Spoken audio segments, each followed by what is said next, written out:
नमस्कार किसान भाइयों, कैसे हैं आप लोग। उम्मीद करता हूं बहुत ही बढ़िया होंगे। किसान भाइयों, आज के इस वीडियो में हम बात करेंगे धान की फसल में कल्ले कैसे बढ़ाएं, फुटाव को कैसे बढ़ाएं। धान की फसल में जितना ज़्यादा फुटाव होगा, जितने ज़्यादा किल्ले होंगे, बाली भी उतनी ज़्यादा आएंगी। और जब बाली ज़्यादा आएंगी तो हमारे धान की जो फसल है उसकी पैदावार भी ज़्यादा रहेगी किसान भाइयों। तो किसान भाइयों, आज के इस वीडियो में मैं आपको एक ऐसा फार्मूला बताऊंगा, एक ऐसी खाद बताऊंगा, कुछ ऐसी दवाइयाँ बताऊंगा जिन्हें लगाने के बाद में या जिन्हें डालने के बाद में आपकी धान की फसल में जो कल्लों की संख्या है वो तेजी से बढ़ेगी, फुटाव तेजी से होगा और आपकी जो धान की फसल है वो लगभग 8 दिन में कल्लों से पूरी तरीके से भर जाएगी किसान भाइयों। और किसान भाई, जो कल्ले आपकी फसल में निकलेंगे वो मजबूत रहेंगे, मोटे रहेंगे और तंदुरुस्त रहेंगे। किसान भाइयों, आपने बहुत सारी फसलें देखी होंगी, उनमें फुटाव तो बहुत ज्यादा होता है परंतु बालियां लगभग 10 से 12 ही निकलती हैं, बाकी जो पौधे हैं उसके छोटे रह जाते हैं। तो किसान भाई, ये जो मैं आपको आइटम बताने वाला हूँ, जो आपको दवाई बताने वाला हूँ मैं, इससे आपके जो कल्ले निकलेंगे, जो फुटाव होगा वो साथ साथ चलेगा और उसके अंदर बराबर बालियां आएंगी। अर्थात जो आपकी फसल में फुटाव होगा, जो पौधे निकलेंगे, नए कल्ले निकलेंगे, उनके अंदर सभी में बालियां आएंगी। ऐसा इसलिए होता है किसान भाइयों, वो अपनी धान की फसल में जो फुटाव की दवाई है, कल्ले बढ़ाने की दवाई तो लगा देते हैं परंतु उसको तेजी से ग्रोथ करने के लिए, पौधों को मजबूत करने के लिए और प्रत्येक पौधे से बाली निकले उसके लिए कोई भी आइटम नहीं डालते, कोई भी दवाई नहीं डालते, जिससे उनकी फसल में फुटाव बहुत ज्यादा होता है और बालियां कम निकलती हैं। और उसके बाद होता क्या किसान भाइयों, उनकी जो पैदावार है वो बहुत ही कम रह जाती है। परंतु आज की वीडियो में जब आपको दवाई बताने वाला हूं किसान भाइयों, इससे आपकी धान की फसल में फुटाव भी बहुत ज्यादा होगा, कल्ले भी निकलेंगे और जो आपकी फसल है वो बिल्कुल समान रूप से चलेगी। यानी जो कल्ले हैं आपके वो भी तेजी से ग्रोथ करेंगे, उनके अंदर भी बालियां आएंगी किसान भाइयों। मान लीजिए आपके एक पौधे से 50 कल्ले निकलेंगे तो 50 कल्लों में लगभग 45 कल्लों में 100% बाल आएगी किसान भाइयों और बाली मजबूत निकलेगी, लंबी निकलेगी, दाने मोटे रहेंगे किसान भाइयों। तो आज के इस वीडियो में किसान भाइयों मैं आपको कुछ ऐसी दवाइयां बताने वाला हूँ, कुछ ऐसे कॉम्बिनेशन बताने वाला हूँ जिन्हें लगाने के बाद में आपकी जो फसल है वो शुरू से आखिर तक हरी भरी रहेगी, तंदुरुस्त रहेगी और हरियाली उसके अंदर बनी रहेगी और आपकी धान की फसल में बीमारियां भी कम से कम लगेंगी किसान भाइयों और आपको अपनी धान की फसल से बहुत ही शानदार और बढ़िया उत्पादन मिलेगा किसान भाइयों। तो धान की फसल में कल्ले कैसे बढ़ाएं, इस बारे में किसान भाइयों मैं आज आपको कंप्लीट जानकारी दूंगा कि आपको धान की फसल में कल्ले बढ़ाने की दवा या फुटाव बढ़ाने की दवा किस समय लगानी चाहिए, कितने दिन की अवस्था में लगानी चाहिए और कौन कौन सी दवाइयां और कितनी मात्रा में लेनी चाहिए। तो किसान भाइयों, आप वीडियो को पूरा देखें, अंत तक देखें ताकि आपको सही जानकारी प्राप्त हो सके। और जो किसान भाई चैनल पर पहली बार आए, ये वीडियो को पहली बार देख रहे हैं, उनसे छोटी सी रिक्वेस्ट है कि वीडियो को लाइक कर लें, चैनल को सब्सक्राइब कर लें और पास वाली घंटी को भी दबा दें ताकि हमारे आने वाले ऐसे ही नए वीडियो के नोटिफिकेशन आपको सबसे पहले मिलते रहें। किसान भाइयों, इस चैनल के माध्यम से हम आपको धान की फसल के बारे में, गन्ने की फसल के बारे में, गेहूं की फसल के बारे में, आलू की फसल के बारे में, उनके रोगों के बारे में, बीमारियों के बारे में, फसल को लगाने के बारे में, बुवाई के बारे में, कटाई के बारे में और फसल के अंदर कौन सी बीमारी किस समय आने वाली है उसके बारे में, ये सभी जानकारी आपको समय से हम देते रहते हैं। तो किसान भाइयों, आप वीडियो को लाइक जरूर कर लें और चैनल को सब्सक्राइब जरूर कर लें ताकि हमारे आने वाले जो वीडियो हैं उसका नोटिफिकेशन आपको सबसे पहले मिल सके। किसान भाइयों, अब हम बात कर लेते हैं धान की फसल में कल्लों को कैसे बढ़ा सकते हैं, फुटाव को कैसे बढ़ा सकते हैं और साथ साथ धान की जो फसल है उसकी ग्रोथ को भी हम कैसे बढ़ा सकते हैं। तो इसके लिए किसान भाइयों, आपकी जो धान की फसल है वो लगभग 15 दिन के आसपास की होनी चाहिए। यानी जब आपकी धान की फसल लगभग 15 दिन के आसपास की हो जाए, 15 दिन से पहले आपको नहीं लगानी है, 15 दिन के बाद आप 20 दिन तक, 25 दिन तक कभी भी डाल सकते हैं किसान भाइयों, लेकिन 15 दिन से पहले आपको नहीं लगानी है।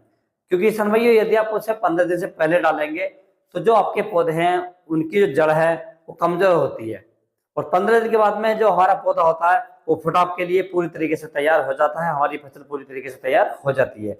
और जब हम 15 दिन की अवस्था में इस दवा को डाल देंगे तो हमारा फुटाव तेजी से होगा और फुटाव ज्यादा होगा, कल्ले भी अधिक निकलेंगे किसान भाइयों और फसल की ग्रोथ भी समान रूप से चलेगी। तो इसके लिए किसान भैया आपको अपनी जो धान की फसल है उसके अंदर सबसे पहले जो कार्य करना है किसान भाइयों, यदि आपकी धान की फसल में खरपतवार हैं तो आप उसे अच्छे से निकाल दें, हाथ से निकाल दें या उसकी आप दवा ला सकते हैं। धान की फसल में खरपतवार के बारे में मैंने चैनल पर वीडियो अपलोड कर रखी है, आप उसे भी देख सकते हैं। तो सबसे पहला काम जो करना है किसान भैया, आपको अपने धान की फसल में खरपतवार को सफा करना है। यानी खरपतवार उसके अंदर नहीं रहना चाहिए, क्योंकि जो हम दवाई डालेंगे, जो हम प्रोडक्ट डालेंगे उसके अंदर यदि खरपतवार होंगे तो खरपतवार धान से भी ऊंचे हो जाएगी किसान भाइयों। तो इसलिए आप सबसे पहले अपने धान की फसल से खरपतवार को निकालते हैं किसान भाइयों। उसके बाद में आपको जो मार्केट से दवाई लेकर आनी है, जो प्रोडक्ट लेकर आने हैं, आपको लगभग 45 किलोग्राम प्रति एकड़ के हिसाब से लेकर आना यूरिया। इसके साथ में आपको दूसरा ऐड करना है किसान भाइयों ह्यूमिक एसिड।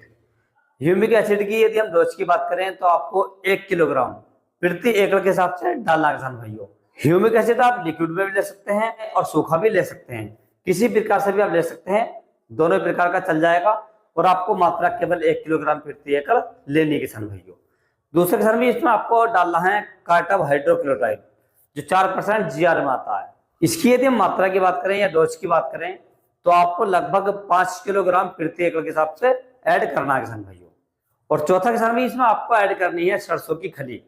सरसों की खली की यदि हम डोज की बात करें तो आपको लगभग 15 किलोग्राम प्रति एकड़ के हिसाब से इसमें ऐड करनी है किसान भाइयों। और सरसों की खली लेने के बाद में आपको इसे कूट लेना, अच्छे से बारीक कर लेना, ताकि इसका पाउडर रूप में बन जाए। और पाउडर रूप में लेकर किसान भाइयों जो आपने 3 प्रोडक्ट लिए हैं इन्हीं के साथ आपको इसे मिक्स कर लेना है, अच्छे से मिक्स करना है, ताकि जो दवाई हमारी वो अच्छे से मिल जाए। और दवा को मिलाने के बाद या मिक्स करने के बाद किसान भाइयों आपको अपने धान की फसल में शाम के समय में लगभग 2 से 3 बजे के बाद ये अच्छे से फेंक देना है। और फेंकने के बाद किसान भाइयों आपको अपनी धान की फसल में पानी भर देना है। और जब भी किसान भाई आप अपनी फसल में पानी भरें तो शाम के समय भरें, और पानी हल्का भरे, ज्यादा पानी ना भरे किसान भाइयों। और पानी भरने के बाद में आपको अगली जो सिंचाई करनी है वो लगभग 3 से 4 दिन के बाद करनी है, यानी इसके तले पर सिंचाई नहीं करनी है। दूसरी सिंचाई आपको दवाई डालने के बाद जो करनी है वो 3 दिन के बाद करनी है किसान भाइयों।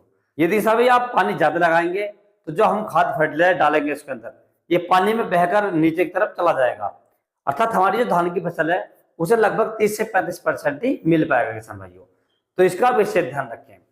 इसे डालने के बाद किसान भाइयों आपकी जो धान की फसल है उसके अंदर से जो कीट वगैरह है वो भी हट जाएंगे, पौधों का फटाव ज्यादा होगा, कल्ले अधिक निकलेंगे, फसल काली रहेगी, और जो फसल की ग्रोथ है वो तेजी से बढ़ जाएगी किसान भाइयों। अर्थात कुल मिलाकर जो आपकी धान की फसल में बीमारियां हैं या कीट वगैरह लगे हुए हैं वो तुरंत हट जाएंगे, और आपकी जो फसल है उससे भरपूर मात्रा में माइक्रो न्यूट्रिएंट प्राप्त हो जाएंगे, भरपूर मात्रा में जो खाद की जरूरत है उससे पूरी हो जाएगी, और आपकी फसल एकदम तेजी से चलना स्टार्ट हो जाएगी किसान भाइयों। तो इस प्रकार से किसान भाइयों इन दवाइयों को डालने के बाद में आप अपनी धान की फसल में क्रॉप को बढ़ा सकते हैं, कल्लों को बढ़ा सकते हैं, और फसल की ग्रोथ को भी बढ़ा सकते हैं, और धान की फसल को एकदम स्वस्थ कर सकते हैं, और आगे जाकर धान की फसल से बढ़िया उत्पादन के साथ साथ बढ़िया मुनाफा भी प्राप्त कर सकते हैं किसान भाइयों। किसान भाइयों यदि आपको किसी अन्य फसल के बारे में कोई जानकारी चाहिए तो आप मुझे कमेंट्स कर सकते हैं या व्हाट्सएप पर मैसेज कर सकते हैं। व्हाट्सएप का नंबर मैंने नीचे डिस्क्रिप्शन लिंक में दे रखा है, आप वहां से ले सकते हैं। और अपनी फसल का फोटो डालकर आपकी किसी प्रकार की भी फसल है, आपकी सब्जी की फसल है, धान की फसल है, गन्ने की फसल है, मक्का की फसल है, आलू की फसल है, किसी प्रकार की भी आपकी फसल है उसका आप फोटो डाल सकते हैं।